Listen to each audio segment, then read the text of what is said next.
ეს ვიდეო უკვე ეხება იმ პრობლემის მოგვარებას, რომელიც წინა ვიდეოში ვისაუბრეთ. ეს არის ინფორმაციის შევსება.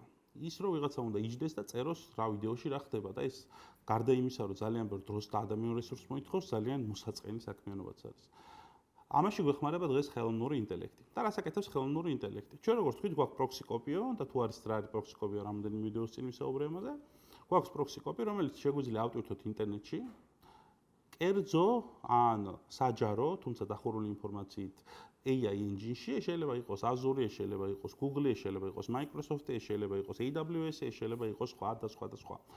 ან ავტვირთოთ ყველაში ერთად, რომელიც გაანალიზებს ამ ყველაფერს და მოგცემს ინფორმაციას, ძალიან ბევრ ინფორმაციას, რომელი ინფორმაციაც ავტომატურად დაინჯესტდება ჩვენ მამში და შესაბამისად გახდება ჩვენი სისტემის ნაწილი.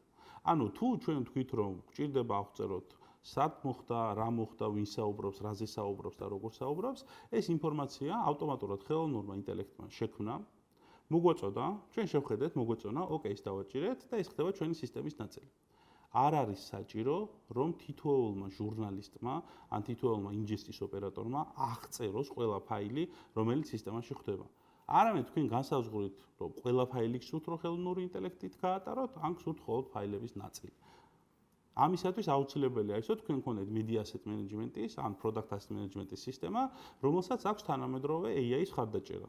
და თქმა უნდა, ქართული ენის ხარდაჭერა. რა შეგიძლიათ გაიგოთ და რა ინფორმაციას გაწვდით AI, ამის შესახებ შემდეგ ვიდეოში ვისაუბრებ, ასე რომ თუ გაინტერესებს მეტი, აუცილებლად გამოვყევი.